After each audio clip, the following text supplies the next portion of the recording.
Hello दोस्तों, study 91 YouTube channel पे मैं विकास सिंह आपका स्वागत करता हूं। आज हम लोग पढ़ने वाले हैं बीओ का सेट 5। सेट 4 तक अभी तक हमने सेट 4 पढ़ लिया है। और देखिए ये जो भी सेट हो रहा है ना, ये होल टॉपिक को कवर कर रहा है और इसमें हर एक प्रकार के प्रश्न हैं। बिल्कुल आसान प्रश्न भी हैं, थोड़ा कठिन है और बहुत कठिन भी प्रश्न है। तो हर चीज़ का मॉडरेट पेपर है। पेपर जिस पैटर्न पे बनता है उसी पैटर्न पे आपको पेपर दिया जा रहा है। तो बिल्कुल आप टेंशन न लें और आराम से पेपर को दें, ठीक है। तो आज हम लोग सेट 5 शुरू कर रहे हैं और सेट 5 का देखिए पहला सवाल बहुत ही आसान सा है और बिल्कुल आप आसानी से जवाब दे भी लेंगे। कह रहा दिए गए विकल्पों में विषम अक्षरों को चुनिए। जल, पोखरा, झील, तालाब, है ना। अब देखिए यहां पे तालाब ये संग्रह किया जाता है, झील में भी जल का संग्रह किया जाता है, पोखरा में भी झील का संग्रह, लेकिन जल अलग यूनिट हो गई। ये तीनों में इसका संग्रह होता है, इसलिए वो पार्ट क्या हो गया, अलग हो गया। तो इस प्रश्न के लिए हमारा जो आंसर होगा वो क्या होगा, जल होगा, है ना। इस प्रश्न के लिए हमारा आंसर क्या होगा, जल होगा। ठीक, तेज चलते हैं और अगले प्रश्न की तरफ बढ़ते हैं। देखिए इस प्रश्न को कैसे करना है हम आपको समझाएंगे। पहले आप थोड़ा सा प्रश्न पढ़िए, ठीक है ना। एक बेसिक भी होता है, ट्रिक भी होता है। हम कैसे करेंगे देखिए। क्या निम्नलिखित शब्दों को शब्दकोश के अनुसार क्रम में रखें, ठीक है। नोबेल, नोबिलिटी, नोबिलिटी, नोबलेस, नोबिलिटी और नोबेल, है ना। अब देखिए इस प्रश्न को अगर हमको सॉल्व करना हुआ ना तो हम तो तुरंत सॉल्व कर देंगे, लेकिन आपको समझाना है, आपको समझाना, इसलिए हमको समय ज्यादा लगता है। तो आप मेरे समय काउंट मत करिए, आप खुद को देखिए कि अरेंज करेंगे तो मेरी तरह आपको उतना शब्द लिखने की जरूरत नहीं होगी, ठीक है। अब देखिए इस प्रश्न को सॉल्व करना है, ठीक है। तो देखिए अगर हम बात करें कि चारों शब्द की शुरुआत एन से हुई है, एन कॉमन है, तो एन से हम डिसाइड नहीं कर सकते कि कौन पहले पे आएगा, है ना। लेकिन अब देखिए आगे एन ओ बी भी कॉमन है, एन ओ बी भी कॉमन है, एन ओ बी भी कॉमन है, एन ओ बी और एन ओ बी, यहां तक तो सब में कॉमन है ना। यहां तक का पार्ट सब में क्या है, कॉमन है। यहां तक का पार्ट सब में क्या है, कॉमन है। अब यहां से हम डिसाइड कर सकते हैं कौन पहले आएगा। तो यहां पे बी है, ये आई है, ये आई है, ये एल है और ये क्या है, एल है। तो अंग्रेजी वर्णमाला में सबसे पहले क्या आएगा, बी, आई, आई, एल, एल में सबसे पहले क्या आएगा, बी। तो हम कहेंगे ये हमारा पहले नंबर पे आ जाएगा, ठीक। ये हमारा क्या होगा, बी के बाद क्या आएगा, आई। और चूंकि आई दो ऑप्शन में है ना, लेकिन यहां पे देखिए आई एल आई टी तक कॉमन है, आई एल आई टी तक कॉमन है ना, आई एल आई टी तक कॉमन है। अब देखिए टी के बाद यहाँ ए है और यहाँ वाई है, तो पहले क्या आएगा, ए आएगा। इसका मतलब ये दूसरे क्रम पे होगा, है ना। तो ये आपका क्या हो जाएगा, तीसरा क्रम। अब देखिए यहाँ पे एल ई पे समाप्त हो गया है, तो ये आपका होगा चौथे क्रम पे और ये क्या होगा, पांचवें क्रम पे। तो सीक्वेंस क्या बनेगा, 5, 2, 4, 1 और 3। और ये किस ऑप्शन के साथ मैच कर रहा है, तीसरे ऑप्शन के साथ। यही हमारा क्या हो जाएगा, राइट आंसर हो जाएगा। अब देखिए इसको हम इतना बेसिक से सॉल्व ना भी करें तो हम आसानी से कैसे कर सकते हैं, देखिएगा। हम एकदम पलक झपक दी, तो बेसिक से था कि पूरा हम लोग एक एक अक्षर की तुलना करके सॉल्व किए। अब हम इसको आसानी से कैसे करेंगे, ध्यान अगर हम थोड़ा सा तेज है। एन ओ बी तक कॉमन है ना, एन ओ बी तक कॉमन है ना सब में। अब बताइए जरा सा, सबसे पहले क्या आएगा, ये वाला आएगा, पांचवा नंबर पहले कितने ऑप्शन में है, बताइए। पांचवा नंबर पहले कितने ऑप्शन में, एक ही ऑप्शन में है ना। यही आपका क्या हो गया, आंसर हो गया। आगे कुछ भी देखने की जरूरत नहीं है। ये ध्यान दे कि पांचवा नंबर हमको पता है पहले पे आएगा, कौन आएगा हमको पता नहीं है, लेकिन चारों ऑप्शन में पांचवा ही एक ऐसा ऑप्शन है, तीसरा ऑप्शन ही में है जिसमें पांचवा पहले नंबर पे है। तो यही हमारा क्या हो जाएगा, आंसर हो जाएगा, ठीक। चलिए अगले प्रश्न की तरफ बढ़ते हैं। कह रहा है यदि मास की 9 तारीख रविवार के पहले वाले दिन पड़ती है तो मास की 29 तारीख को कौन सा दिन होगा। अब देखिए जो 9 तारीख है वो रविवार के पहले पड़ती है, इसका मतलब यह है कि 9 को क्या है, शनिवार है ना। तो अगला शनिवार कब पड़ेगा, 9, 7, 16, क्योंकि 7 दिन पर दिन क्या होता है, रिपीट होता है। 16 के बाद क्या होगा, 23 और 23 के बाद क्या होगा 30। अब बताइए कि 30 को शनिवार है और हमसे क्या पूछा है 29 को पूछा है ना, तो आंसर क्या हो जाएगा शुक्रवार हो जाएगा और यही होगा हमारा राइट आंसर। कैसे फिर समझिएगा, 9 तारीख को रविवार के 9 तारीख को क्या है रविवार के पहले वाला दिन है, मतलब रविवार के पहले क्या आएगा तो हम कहेंगे 9 तारीख को क्या हो गया शनिवार।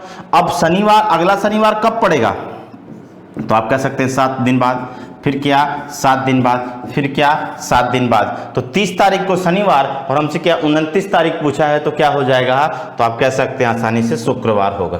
ठीक, अगले प्रश्न की तरफ बढ़ते हैं। ठीक है, अब देखिए इस प्रश्न YZ YZXY, ये ऐसा कुछ प्रश्न है। जब भी ऐसा प्रश्न आए ना तो हमको क्या करना चाहिए, देखिए इनको पहले देखें कि कितने अक्षर हैं, तो आप कहेंगे कि 1 2 3 4 5 6 7 8 9 10 11 12 13 14 15 और 16 अक्षर हैं। और अगर हम 16 का गुणनखंड करें तो ये क्या होगा 4 × 4 में जाएगा, है ना 4 × 4 में। तो आप इसको 4 अक्षर पे क्या करें आप डिवाइड कर दें, ये 4 1 2 3 4 1 2 3 4 हो गया।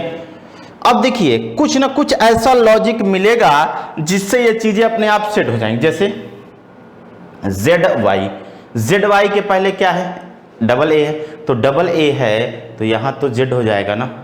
ठीक, अब देखिए यहां पे सीरीज बन गया क्या, देखिए Y और Y के पहले क्या है X, यहाँ पे Y के पहले एक जगह Z है और एक जगह Y के पहले क्या X है, तो यहाँ पे हम X को ले लेंगे, है ना।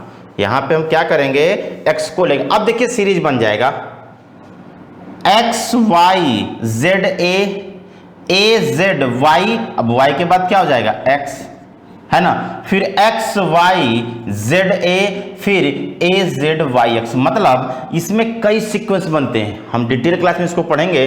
कभी कभी ऐसा होता है कि पहला दूसरा से तीसरा चौथा लगातार चला जाता है, कभी ऐसा भी होता है कि पहला तीसरा से दूसरा चौथा से, कुछ इस प्रकार से भी मिलते जाते हैं। तो देखिए सीरीज बन गया XYZA AZYX XYZA AZYX, तो आंसर हमारा क्या हो जाएगा XZX।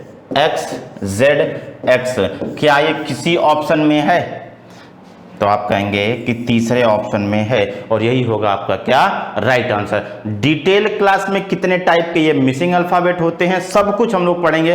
फिलहाल हम लोग प्रैक्टिस करें तो आप ऐसे इसको देख सकते हैं, थोड़ा सा फ्लो बैक।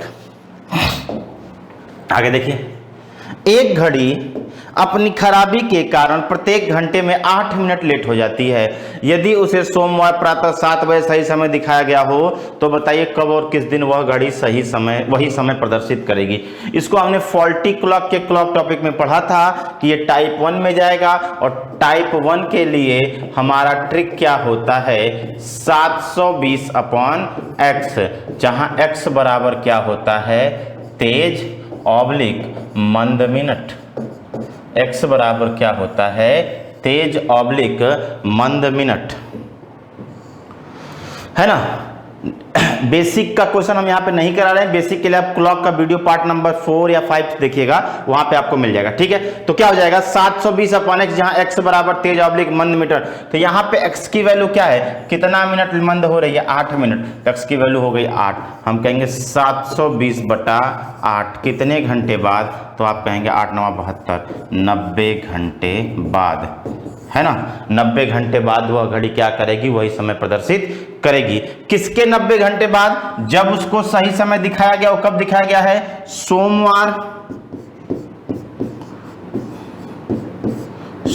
कितने बजे, तो आप कहेंगे प्रातः 7 AM, तो 7 AM में क्या हम 90 घंटा ऐड कर सकते हैं, सॉरी तो कहेंगे कि 90 7 97, ऐसा कोई समय तो होता नहीं है। तो इस 90 को हम 2 प्रकार से लिख सकते हैं। इसको ऐसे लिख सकते हैं 96 घंटा माइनस 9 घंटा। बताइए ये वैल्यू 90 हो गई कि नहीं, 96 घंटा माइनस क्या 9 घंटा, और 96 घंटे में 24 चौका 96, 96 घंटे को हम क्या लिख सकते हैं 4 डेज माइनस 9 आवर, मतलब 90 घंटे को हम ऐसे लिख सकते हैं 4 डेज माइनस क्या 9 आवर। अब सोमवार में हम अगर 4 डेज को ऐड कर दें तो क्या हो जाएगा, ये शुक्रवार हो जाएगा, शुक्रवार कितने 7 AM, और इसमें हम -6 घंटा कर देंगे तो क्या हो जाएगा 1 AM, और ये क्या हो जाएगा शुक्रवार। हम कह सकते हैं शुक्रवार 1 AM हमारा क्या होगा, राइट आंसर होगा क्या, शुक्रवार 1 AM। ठीक, तो ट्रिक हमारा क्या होगा पर्टिकुलर का, जब वही समय की बात करें और कैसे पहचानें कि वही समय या टाइप 1 का प्रश्न है, तो हमने बताया है वहां पे कि केवल और केवल कौन सा समय, प्रारंभिक समय दिया जाएगा, और जब केवल प्रारंभिक समय दिया जाए तो हम क्या ट्रिक लगाते हैं 720/x, जहां x बराबर क्या होता है तेज ऑब्लिक मंद मिनट। ठीक, अगले प्रश्न की तरफ चलते हैं। बहुत ही आसान सा प्रश्न है, आसानी से आप दे लेंगे। पूजा दाएं छोर से 16वें और बाएं छोर 17वें स्थान पर है, तो पंक्ति में कितने विद्यार्थी हैं, तो कहेगा कि x बराबर क्या होगा l + r - 1, तो 16 + 17 - 1 बराबर क्या हो गया 32। यही हमारा क्या हो गया राइट आंसर, 32 ही हमारा राइट आंसर होगा। ठीक, चलिए अगले प्रश्न।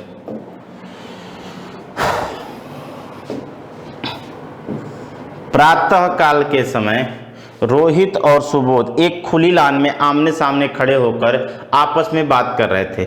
यदि सुबोध की परछाई रोहित के दाहिने पड़ रही हो तो बताइए रोहित का चेहरा किस दिशा में है। प्रातः काल के समय सुबोध और रोहित एक खुली लान में आमने सामने खड़े होकर आपस में बात कर रहे थे।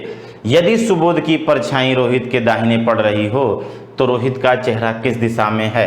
तो देखिए, जब भी शैडो की बात करें तो हम व्यक्ति को उत्तर और दक्षिण की तरफ खड़ा करते हैं, है ना, और परछाई किधर बनती है, तो जिधर से लाइट आती है उसके ठीक अपोजिट।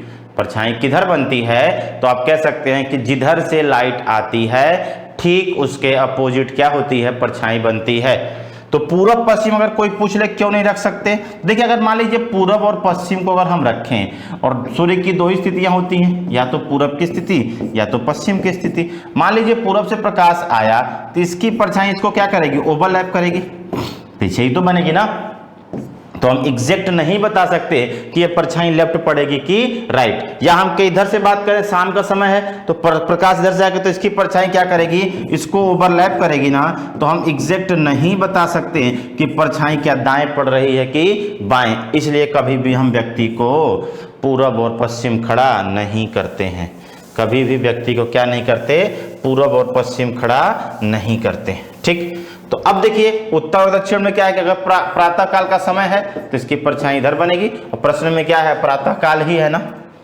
तो अब देखिए यह एक व्यक्ति का क्या है राइट हो गया और इस व्यक्ति के क्या हो गया लेफ्ट, मतलब ऊपर वाले व्यक्ति के दाएं पड़ रही है और नीचे वाले व्यक्ति के क्या पड़ रही है बाएं। क्यों, क्योंकि प्रातः काल का समय है और सूर्य की स्थिति क्या होगी, पूरब में होगी। पूरब से प्रकाश जाएगा तो उसकी परछाई क्या होगी, ठीक उसके अपोजिट पश्चिम में बनेगी। तो इनकी परछाई पश्चिम में बनी। अब ये इस व्यक्ति का क्या है दायां है और इस व्यक्ति का क्या है बायां। तो कह रहा है कि सुबोध की परछाई रोहित के दाहिने, किसके दाहिने पड़ रही है, तो आप कहेंगे रोहित के दाहिने। और चित्र में किसके दाहिने है, ऊपर वाले व्यक्ति के। तो ऊपर कौन हो जाएगा रोहित और नीचे कौन हो जाएगा सुबोध। किसका चेहरा पूछा है आपसे, बताइए।